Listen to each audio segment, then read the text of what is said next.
called the service department. The idea here is to get the people in the room thinking about the various definitions of service. We want them thinking not only about the automotive service that their department is providing to customers, but also the aspect of personal service, creating a relationship with that customer, service from that perspective. So, what is the most important job performed in the service department? A lot of times I'll let this go and allow them to answer, and I'll hear things like, oh, repairing the vehicle or making money. But in truth, I would say that the most important job performed in a service department is creating a loyal customer. In the service department, in the dealership, as far as the ownership life cycle is concerned, the sales department sells the vehicle. They spend a few hours, maybe a day, day and a half with the customer creating a sale, creating a relationship, and then they turn that customer over to the service department, who over the course of the next several years, hopefully, is going to interact with that customer multiple times. And it's up to the service department to, create an atmosphere of trust, to create a loyal customer, to create a real relationship with that customer every time he or she comes into the store. Now, we were talking about hospitality, and this picture is really nothing more than a screenshot from an old video called The Guest. The Guest talks about creating an atmosphere of hospitality in a workplace, and it says really there are 5 things that we need to know how to do. We want to welcome the guest, we want to use their names, we want to meet their needs, we want to say thanks, and we want to invite them back. The point of fact is that we all know how to do this, and we do this in our personal lives regularly. If I invited you over to my house to watch a football game, I would do exactly these things, would I not? When you came to the door, I would open it and I would welcome you. Hey, John, it's great to see you. Glad you were able to make it. I've really been looking forward to this. And notice I used your name in the process. I would use your name as I spoke to you throughout the course of the conversation. Then I would go ahead and meet your needs. Come on in, make yourself comfortable. Let me have your jacket. Drinks are over there. The food's over there. If you need to go to the restroom, it's down the hall on the left. Any other questions, anything else, please just let me know. And when it was all done, I'd say thanks. Hey, man, thanks so much for coming. I had a great time, and I'd invite you back. What do you say we do this again soon? How about, the team's home again in a couple of weeks. Maybe we can do it then. And yet, in many instances at work, we seem not to be able to do that. We don't seem to use customers' names. A lot of times, the only time we get the customer's name is to be able to fill it into the appropriate block, and we never use it from that point on. We tend to say thank you, but a lot of times that's sort of pro forma, and we almost never invite a customer back. Service department, it's real easy. See you again in 5,000 miles. See you next oil change. See you again soon. Any number of different ways that you can do it and let the customer know that you anticipate working with them again. So what is hospitality? If you're looking for a formal definition, it's the friendly and generous reception and entertainment of guests, visitors, and strangers. And traditionally, the hotel industry is focused on hospitality. And of course, not just them. Restaurants do it.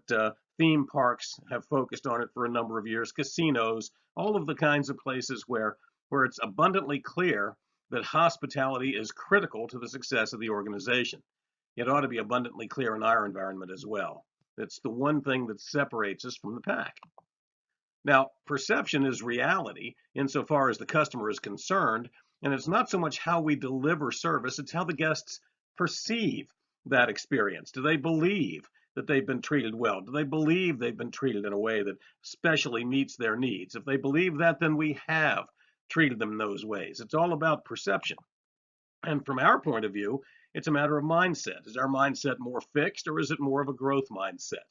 In a fixed mindset, we essentially think we've got all the answers. This is how we do it. This is how we've always done it. And this is how we will continue to do it. Go ahead and conform to us. In the matter of a growth mindset, we focus on the idea that there are always new ways to do things, and that oftentimes others, including from time to time even the customer, has some ideas that will allow us to be more effective and more productive in carrying out the responsibilities of our tasks. Now, this is Danny Meyer. He is a restaurateur in New York. Meyer owns a restaurant called the Gramercy Tavern. It's right at the edge of Central Park in New York. And for 21 years, when the Zagat survey does its survey of New York restaurants, the Gramercy Tavern has shown up as New York diners' favorite restaurant. There are some years when other restaurants beat it in terms of quality of food, some years when other restaurants beat it in terms of, the quality of the service, that kind of stuff. but they never get beat in terms of being the favorite restaurant of New York diners. And as Meyer puts it, he says, look, once you've said that I'm your favorite, who's going to tell you that you're wrong? He focuses on this whole idea of creating a favorite atmosphere for customers by letting the people know that work for him that you may think you're in the restaurant business, but in reality, you're not. You work in a hospitality box. And our job is to create a positive experience insofar as our customers are concerned. Now, he also points out that his view is that customers are second. He said that as a kid, he learned that customers are first. But he said in reality, he has said multiple times in reality that customers are not first, they're second. Number one are your employees. You've got to make sure that the people that work for you are focused on their work and having fun with each other at work. And if you can do that, you've got a much greater chance of creating an atmosphere where the customer is going to interact positively with you and have you become their favorite place to carry out whatever sort of business it is that you do. He says that we want employees who feel, quote, it matters to me to make people feel better. In other words, it's all about hiring the right people. He says we are always collecting dots, so you can always be connecting dots. We hear this idea about we try to connect the dots, but if we don't know what the dots are, it's pretty darn difficult to connect them. So he points out that there really is no excuse for not knowing who you're talking to. He's talked in at least one of his videos about this idea of collecting information about their guests and storing that information in their essentially their CRM tool, so that the next time that guest is in, they can more effectively interact with them. The idea is to make people feel that this is a customized experience, something we're doing just for them. Truly, even if it's something we do every day for every customer, you need to make the customer feel like, hey, you're treating me as me. You're treating me as a... Meyer says that when he hires, they look for what he calls high HQ employees, high hospitality quotient. In other words, he says we look for people who have 49% the job skill we're looking for, but 51% hospitality skills. And he points out, too, that the customer's not always right, but while the customer isn't always right, he or she always has to feel like they've been heard. There are all sorts of videos, by the way, on YouTube with Meyer talking about some of his philosophies. So if you want to get a little different flavor of this than what I've given you briefly here, don't hesitate to just do a Google search and you'll find all kinds of things by him. Meyer says that when he hires, as I said, he's looking for 51% hospitality skills. And he says, we know what those skills are. There are 6 key elements of hospitality, specifically optimistic warmth, genuine kindness and thoughtfulness, a sense that the glass is always at least half full. Number 2, a curious intelligence, not just people who are smart, but rather an insatiable curiosity to learn for the sake of learning. Work ethic, a natural tendency to do something as well as it can possibly be done.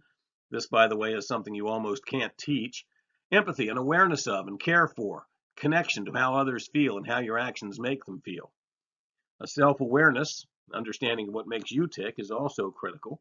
And integrity, a natural inclination to be accountable for doing the right thing with honesty and with superb judgment. This is a good slide for having a conversation about whether or not we embody those things insofar as our own work habits, etc. Now, in the modern service department, a service department almost has to be customer focused if it's going to be productive and effective. And if your people are focused on creating a loyal customer, the chances are pretty good the vehicle is going to be repaired correctly the first time, and if it is, you'll make a good profit, both for the dealership and for the individuals that work there. This is really all about communication, isn't it? Particularly insofar as the service advisors or service writers are concerned, because after all, they're the ones that have to gather the information from the customer, translate it into information that makes sense so far as the techs are concerned, and then be able to communicate in the other direction, identifying what it is the techs are telling them and putting it into terms that the customer can understand and actually be able to talk about later if he or she is asked about it. In far too many instances, we don't do that, particularly that second piece. You'll have customers come in, they get an oil change, and they get the receipt, and on the receipt, they carry it home, and the receipt just says they had an LOF, and their spouse says when they get home, so what'd you have done at the dealership? And they say, well, I have an LOF. And the spouse says, oh, yeah, what's an LOF? And the customer looks at it and goes, best I can tell, $39.95, because they don't know what the initials even stand for. So it's up to us to make sure that we are customer focused and treat the customer in a way that he or she walks away feeling as though we've given them great service. A lot of times that means a little extra work for us. For example, instead of the receptionist or the cashier in the service lane giving the customer his keys and saying your car's outside in space 86, a better choice is to have somebody go get the customer's car and bring it to the front door and then walk the customer to the door and let them get into the car. The whole idea is to create the customer in a way that he or she feels special, feels understood, feels valued. So when we think about the modern service department, it's all about expectations. And the questions are, what do your guests expect? What do they expect from the transaction? What are their transactional expectations? And what are their interactional expectations?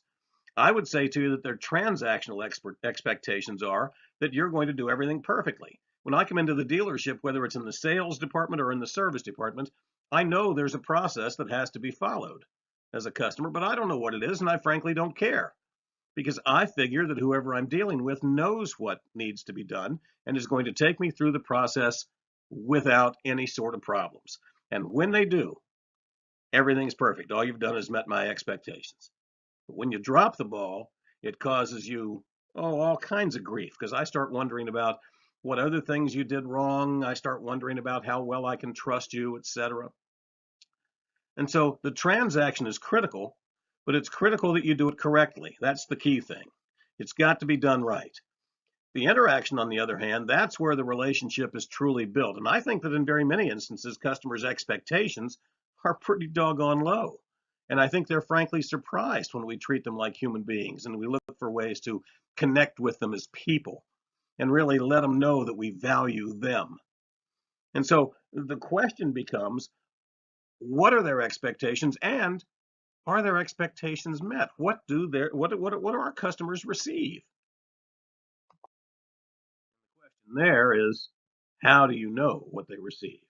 Well, obviously, the CVP surveys can help us with that. Some of the comments on Facebook and some of the other social media can certainly help us with that. Some of the things we might hear just in conversation can help us with that. But it's up to us to try to determine just how well we're meeting our customers' expectations. I read a book a number of years ago about customer service. It was one of these books that was probably 250, 300 pages long, but in reality, it could have been a page long. Because really, the author said, look, great customer service is really about doing three things. Number one, find out what it is your customer wants. Number two, find out how he or she wants it. And number three, give it to them just that way. If I can do those things, in other words, determine their expectations and either meet or exceed them, I win, and I win regularly. Now, in terms of understanding today's automotive customer, recognize that there tend to be three different levels, three different groups of customers. Let's call them apostles, hostages, and the distressed. The research indicates that 16 to 20% of customers fall into that top category. These are the apostles. These are the guys that love the dealership, and everybody's got them. These are the guys that drive 40 miles each way for an oil change and bring donuts when they come because they like the people they're dealing with and they like the dealership, and they pass who knows how many other places where they could have had the work done at the same or a similar price. But they love us and they come back regularly. Everybody's got them, and it would be wonderful if all of our customers fell into that category. They don't. About 60% of our customers fall into this category that we've identified as hostages.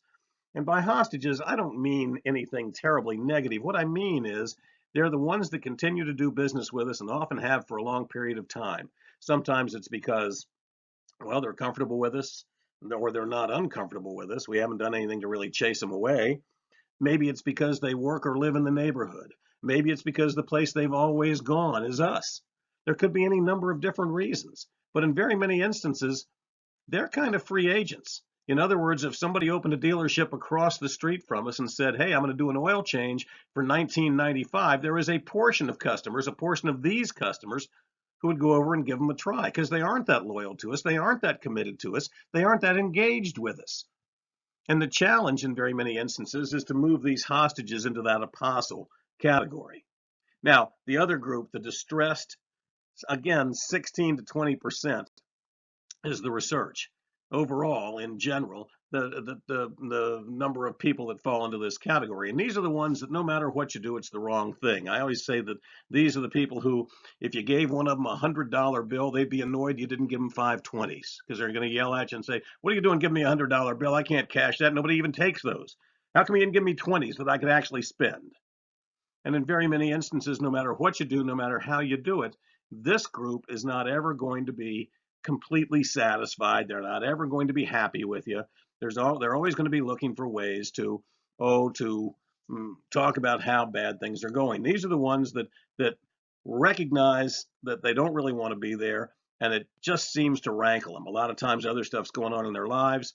Doesn't mean you treat them any differently. You're doing everything you can to treat them as well as you possibly can, but recognize that in some cases it doesn't make any difference what you do. They're never going to be they're never going to be particularly engaged with you. Now, the primary difference between a great dealership and a pretty good one is this. It's not so much that we're seen as the best option insofar as customers are concerned, but that we are seen as their favorite, based on how you make them feel, which is determined by how well they feel both heard and understood. I talked to a service advisor in a dealership recently, and he gave me a great example of this. He went on to say that he was redoing his basement, and he was buying a new TV. He was looking for a big 60-inch TV he was going to put up on the wall. And so he went to Best Buy, and he went in and he found somebody there, and he said, I'm looking for one of the 60-inch TVs. And he said, but I need you to understand that as I'm looking at this, I haven't bought a new TV in a long time, but I don't need some of the things that I think you're probably going to want me to buy. So, for example, I already have a Bose sound system. It's an older one, but boy, it sounds great, it works great, and I want to make sure that I can continue to use that. I'm comfortable with the sound, I'm comfortable with the way it's set up. He said, I like it, and that's what I want to work with. I want that attached to my system.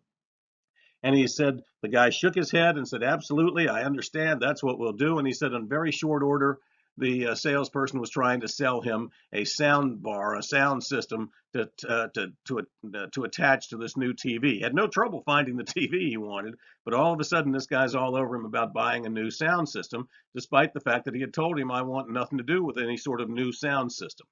And he explained it to him a second time, and the guy said, yes, I understand, and then came right back to it.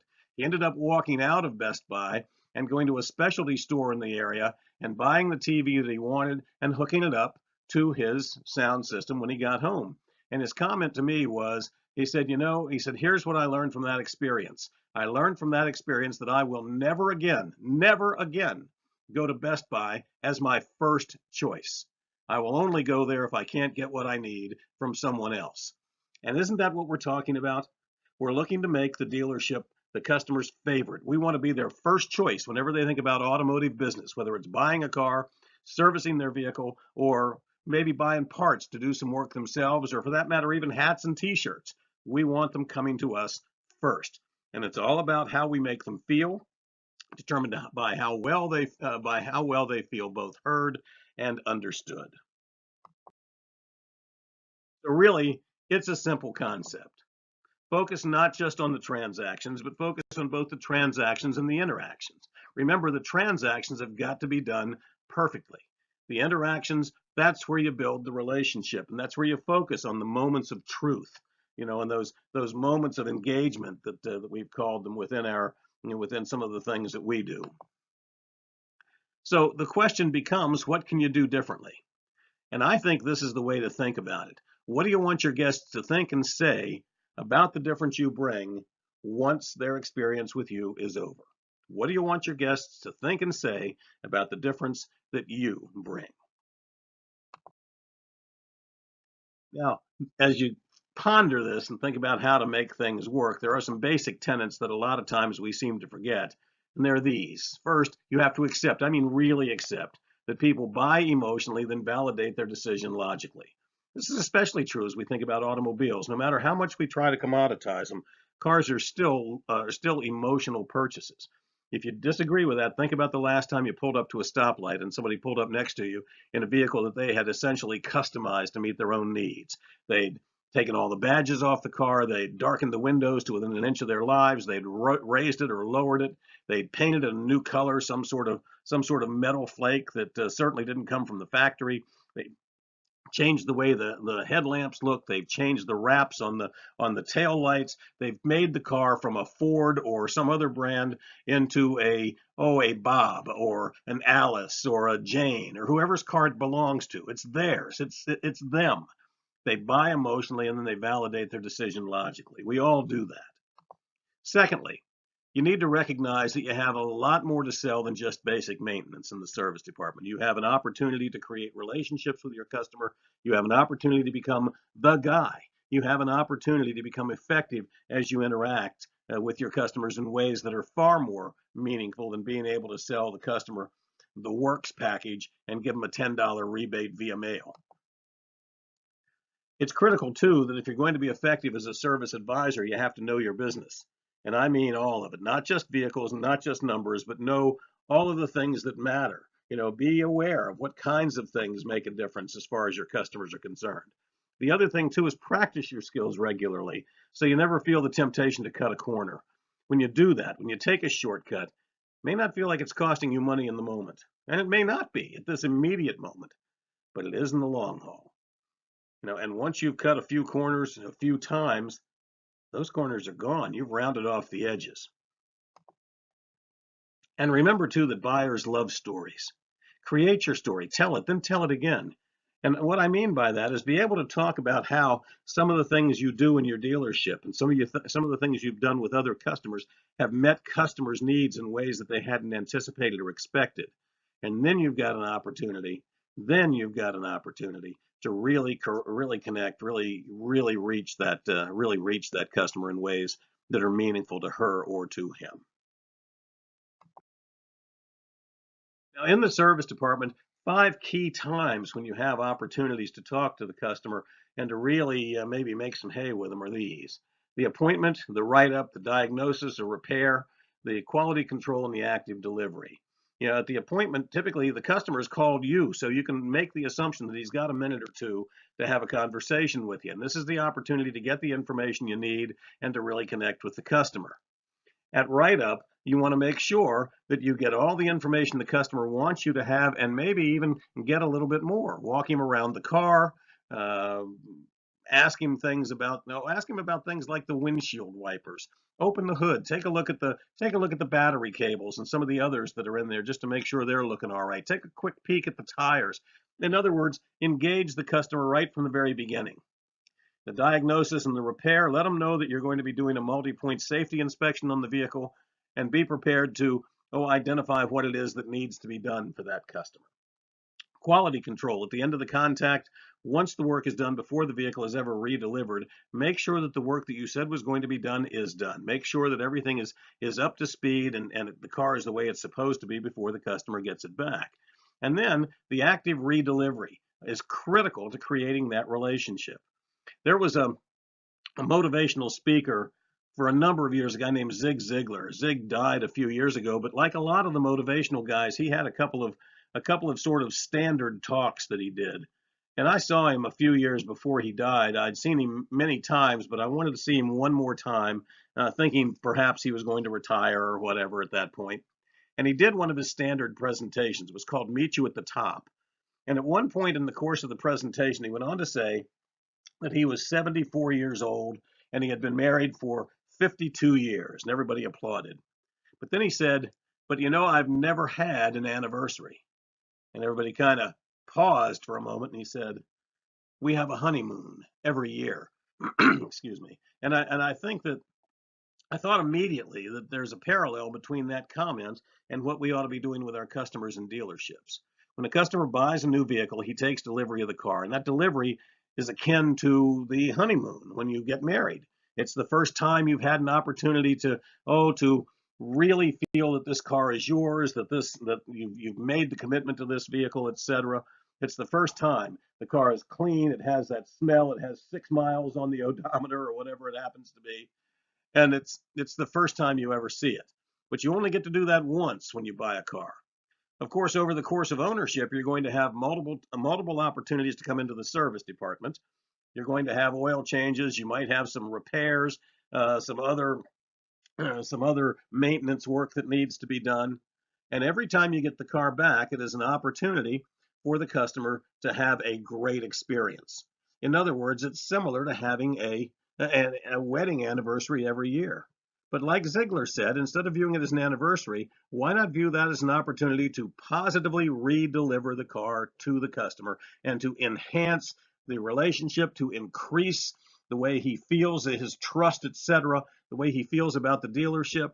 In other words, recognize that that active redelivery in the service department is really something we also ought to be treating more like a honeymoon than an anniversary. So I think that that gives you a sense of what these things are all about. Now, I show you these to say that the way I often end this presentation is I then will talk about, okay, let's talk about each of those.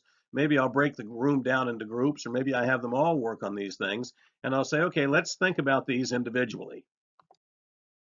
I'll have one group focus on appointment and using the basic tenets of hospitality that I showed you earlier: welcome, use the customer's names, meet their needs, say thanks, invite them back. What can we do? Or what are we maybe already doing that's separating us from the pack and creating a relationship insofar as the customers are concerned? So there's quite a bit of material here. I hope you find it useful. Thanks.